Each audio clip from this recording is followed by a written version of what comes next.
The clang of swords echoes through time, the cries of victory mingling with whispers of ambition and destiny.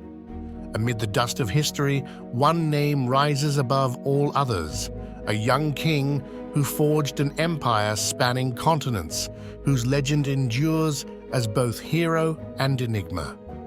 Beneath the laurels of triumph lies a complex psyche, a restless soul grappling with ambition, identity, and mortality.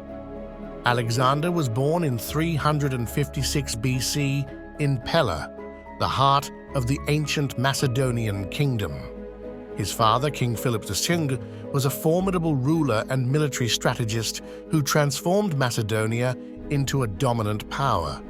His mother, Olympias, a woman of fiery ambition and deep spirituality, claimed descent from Achilles himself, filling Alexander's childhood with stories of heroic lineage and divine favor.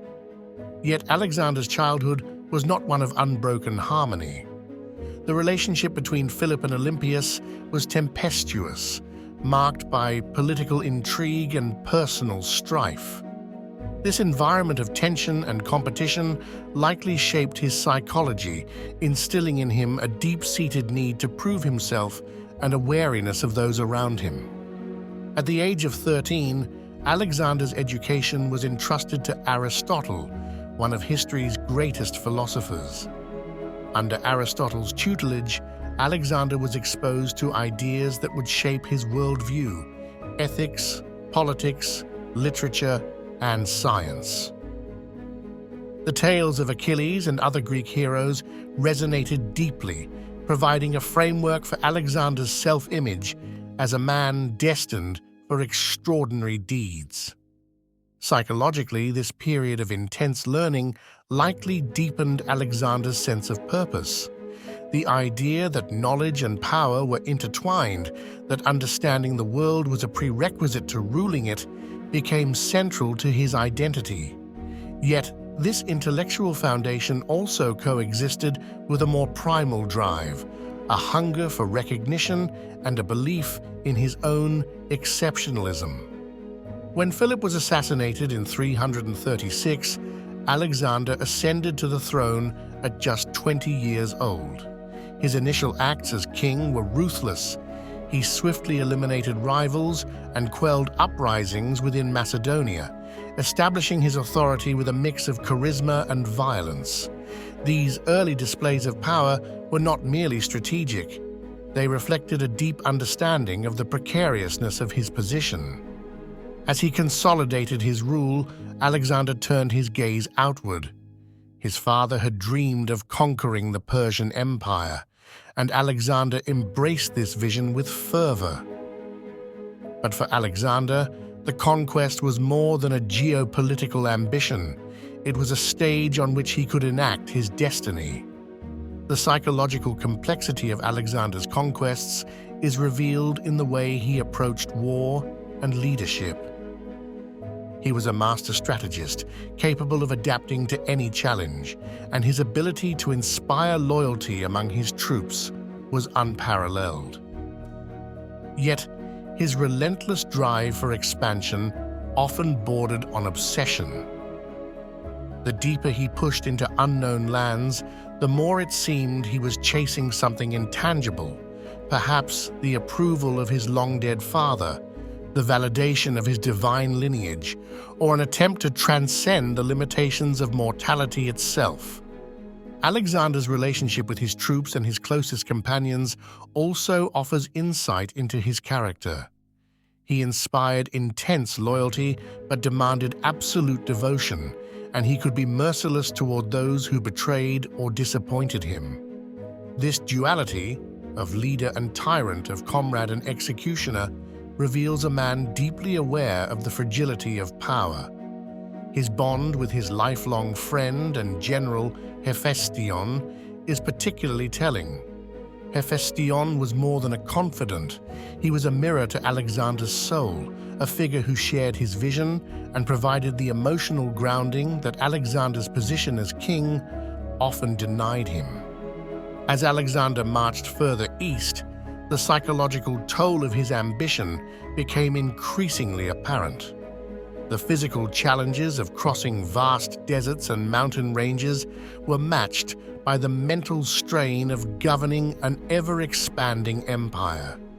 His decisions grew more erratic, his punishments more severe. The execution of his trusted general, Parmenion, and the killing of his friend Cletus, both incidents fueled by paranoia and anger, suggest a man grappling with the isolation that often accompanies absolute power. The blending of Greek and Persian cultures, one of Alexander's most ambitious policies, also speaks to his complex psyche.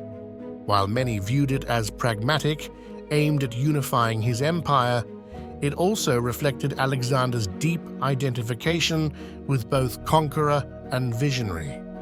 He adopted Persian customs, married Roxana, a Bactrian princess, and encouraged his officers to take Persian wives. But the weight of such a vision was immense. The relentless pace of his campaigns, the constant need to prove himself, and the burden of governing a diverse and sprawling empire took a toll on his physical and mental health. By the time he reached India, his troops were weary and their loyalty began to waver. Alexander's ability to inspire was no longer enough. Even the most devoted followers questioned the purpose of pushing further. When Alexander finally turned back, it was not an admission of defeat, but a recognition of the limits of human endurance. Yet, his return to Babylon did not bring peace. In 323 BC, at the age of 32, Alexander fell ill and died, leaving behind an empire that would crumble in the absence of his singular vision. His death remains shrouded in mystery. Was it poison, disease, or the culmination of years of exhaustion and strain? To view Alexander through a psychological lens is to see a man driven by extraordinary ambition, but haunted by the weight of expectation and the shadow of mortality. He was a leader who achieved the impossible, but was never satisfied. A conqueror who sought not just to rule, but to be remembered. His actions were shaped by his environment, his upbringing, and his relentless drive to fulfill a destiny he believed was divinely ordained. Alexander's legacy is as complex as the man himself. He reshaped the ancient world, spreading Greek culture across continents and laying the groundwork for the Hellenistic age. Yet, his empire was built on conquest and bloodshed, and his methods often mirrored the very tyranny he sought to overcome. In the end, Alexander's story is one of paradox, a man who sought to unite the world, but was often divided within himself, a hero who achieved immortality, but at the cost of his humanity.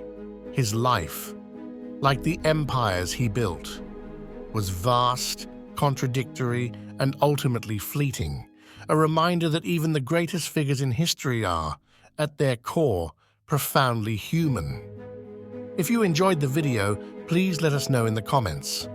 Also, let us know what historical figures you'd like us to profile next. And don't forget to subscribe to the channel if you'd like to see more videos like these.